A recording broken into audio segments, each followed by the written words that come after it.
नमस्कार, मेरा नाम डॉक्टर शिंजिनी पांडे है। मैं मुंबई में बेस्ड गायनेकोलॉजिस्ट और लैप्रोस्कोपिक सर्जन हूँ। इस चैनल के माध्यम से मैं कुछ ऐसे टॉपिक्स पर वीडियोस बनाती हूँ जो लेडीज़ की हेल्थ के लिए इम्पोर्टेंट हो और फीमेल्स में, लेडीज़ में होने वाला जो एंडोमेट्रियोसिस का प्रॉब्लम है, ये मेरा एक स्पेशल एरिया है इंटरेस्ट का। इसकी एडवांस्ड सर्जरीज करना मेरा काम है और इसके प्रति आप इस चैनल में बहुत सारे वीडियोस देखेंगे।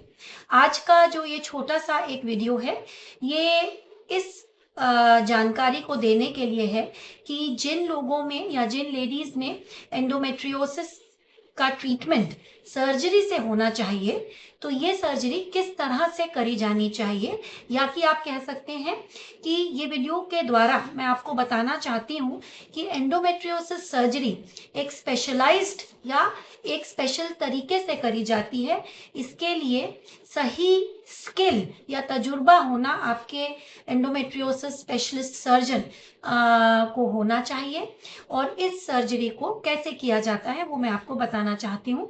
इसका कारण ये है कि मेरे पास बहुत सारे पेशेंट्स आते हैं जो ऑलरेडी ऑपरेट हो चुके हैं या जिनकी सर्जरी इस प्रॉब्लम यानी कि एंडोमेट्रियोसिस के लिए ऑलरेडी हो चुकी है, पर अनफॉर्चुनेटली या दुर्भाग्यवश ऐसा देखा जाता है कि ये सर्जरी इनकम्प्लीट हुई है। इनकम्प्लीट मतलब रोग पूर्ण रूप से जिस तरह से हटाना चाहिए वो पिछली सर्जरी में नहीं हटाया गया और इस कारणवश या तो उनकी जो प्रॉब्लम है उसकी रिकरेंस जल्दी हो जाती है, उनका मर्ज जल्दी वापस आ जाता है, या फिर जिन प्रॉब्लम्स को वो फेस कर रहे थे सर्जरी के पहले उनमें भी पूर्ण रूप से उनको आराम नहीं मिलता। उनके सिम्टम्स, पेन के और दूसरे जो लक्षण है वो सब कंटिन्यू होते हैं। पहले देख लेते हैं एंडोमेट्रियोसिस क्या है, बस एक ही लाइन में।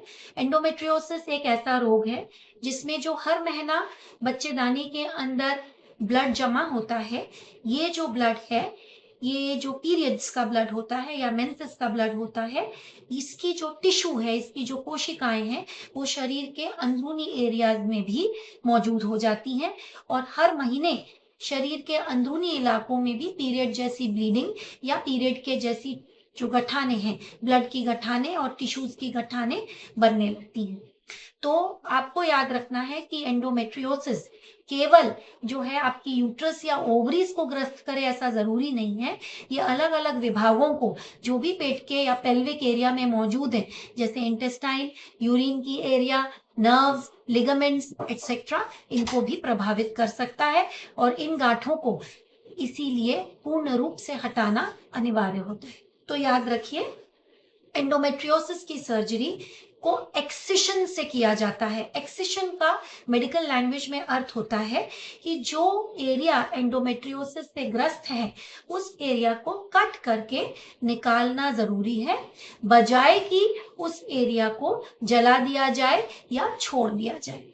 कई बार ऐसा होता है कि एंडोमेट्रियोसिस की महिलाओं में ज्यादातर सिस्ट बन जाते हैं, ओवरीज के सिस्ट बन जाते हैं, पर साथ साथ में इन महिलाओं को दूसरे विभागों में भी एंडोमेट्रियोसिस ग्रस्त कर लेता है, यानी कि ओवरी के सिस्ट के साथ साथ इनके दूसरे ऑर्गन, कह लीजिए पाचन क्रिया या इंटेस्टाइन की ऑर्गन, मूत्र प्रणाली या जो अपना यूरिनरी सिस्टम के कुछ पार्ट्स, इनकी लिगामेंट्स, इनकी नर्व्स, इन सब पर भी एंडोमेट्रियोसिस की गांठें बन सकती हैं। तो इन विभागों में जब एंडोमेट्रियोसिस की प्रॉब्लम आती है तो इसको हम एक दूसरा शब्द बोलते हैं और इसको बोला जाता है डीप एंडोमेट्रियोसिस, या बिल्कुल सही बताऊं तो डीप इनफिल्ट्रेटिंग एंडोमेट्रियोसिस। अब एंडोमेट्रियोसिस जो है, आपको भी पता है कि इसके अलग अलग स्वरूप होते हैं, इसके अलग अलग मैनिफेस्टेशंस होते हैं। कुछ औरतों को केवल ओवरीज में इसकी वजह से सिस्ट बनती हैं, कुछ औरतों को केवल एडिनोमायोसिस की प्रॉब्लम होती है, जिसमें जो यूट्रस है, जो थैली है, बच्चेदानी है, उसमें उसकी दीवारों में चेंज आ जाता है, उसकी दीवारों में सूजन जैसी आ जाती है, गांठ जैसी बन जाती है। पर किसी किसी को जो एंडोमेट्रियोसिस की गांठें हैं वो दूसरे एरिया यानी कि इंटेस्टाइन, आंत की जो एरिया है, यूरिन की एरिया, लिगामेंट्स, नर्व्स, बॉडी के अंदर की जो एक लेयर होती है जिसे पेरिटोनियम कहते हैं, इन एरियाज पर भी अलग अलग दूर दराज एंडोमेट्रियोसिस की प्रॉब्लम आ सकती है। इसे डीप एंडोमेट्रियोसिस कहा जाता है। हर विभाग को एड्रेस करना एक अच्छे सर्जन का काम है।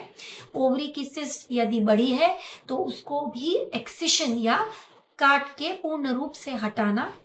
डीप एंडोमेट्रियोसिस की प्रॉब्लम जो है वो हर ऑर्गन से, चाहे वो फिर इंटेस्टाइन हो आपकी, चाहे आपकी यूरिन की ट्यूब यानी यूरेटर हो, या यूरिन की थैली ब्लैडर हो, या आपकी अंदर की लिगामेंट्स हो, या आपकी नसें या नर्व्स हो, चाहे आपकी बॉडी की इंटरनल लाइनिंग जिसे पेरिटोनियम कहा जाता है, जहां जहां पर मर्ज होता है, इनको एक्सिशन सर्जरी यानी कि कंप्लीट कटिंग एंड रिमूवल से ही रिमूव करना जरूरी होता है अगर आपको अच्छी रिजल्ट या अच्छे परिणाम चाहिए।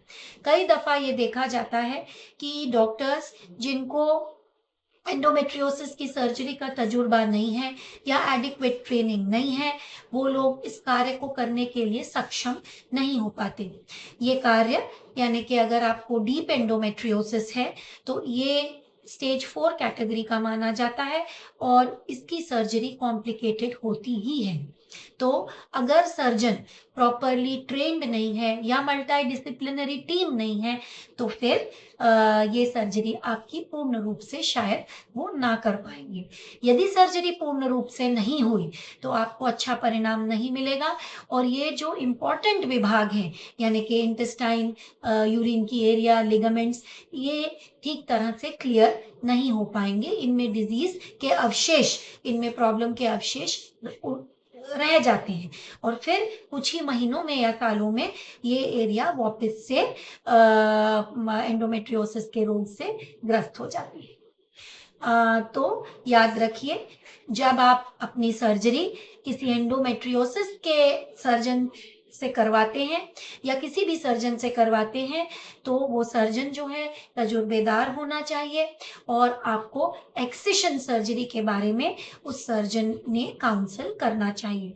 यदि आपके सर्जन आपको कहते हैं कि आपकी हर एरिया जहां पर, चाहे आपकी सोनोग्राफी से डिजीज के बारे में पता चला हो, चाहे एमआरआई के बलबूते ये आपको डिजीज के बारे में पता चला हो, लेकिन पूरी डिजीज की एक नक्शा जैसी बनाई जाती है, इसको कहते हैं मैपिंग ऑफ द डिजीज, और हर एरिया को कट करके रिमूव करना एक बड़ा इंपॉर्टेंट पार्ट है आगे आपको डिजीज फ्री रहने के लिए। एक्सिशन सर्जरी से रिकरेंस की रिस्क कम हो जाती है, डिजीज वापस आने की रिस्क कम हो जाती है, फर्टिलिटी भी बेटर रिस्टोर होती है और आपके जो लक्षण हैं यानी कि जो पेन का जो अगर मान लीजिए पेन है या कॉन्स्टिपेशन है या यूरिनरी सिम्टम्स हैं, सेक्सुअल पेन है, पेल्विक पेन है, इन सारे लक्षणों में भी एक्सिशन सर्जरी यानी कि प्रॉपरली कट करके रिमूव करने वाली सर्जरी से आपको अच्छा आराम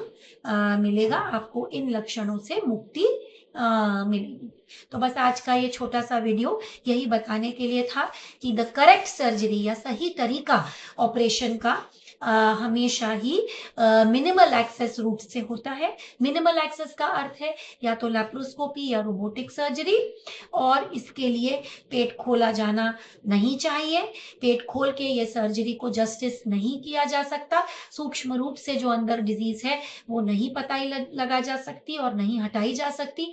तो दूरबीन क्रिया यानी लैप्रोस्कोपी या रोबोटिक सर्जरी, कोई भी, दोनों जो आजकल 3D लैप्रोस्कोपी या रोबोटिक्स है, दोनों ही इक्वली इफेक्टिव है डिजीज को निकालने के लिए, रिमूव करने के लिए, और इन्हीं माध्यमों से एक्सिशन सर्जरी आपके डॉक्टर आपको समझाएंगे, आपको बताएंगे और इन्हीं के लिए आप रजामंदी या हामी दीजिए। इसके साथ आज के लिए बस इतना ही। इसके साथ इजाजत चाहती हूँ। अगला वीडियो शीघ्र ही लेकर आऊंगी। नमस्कार।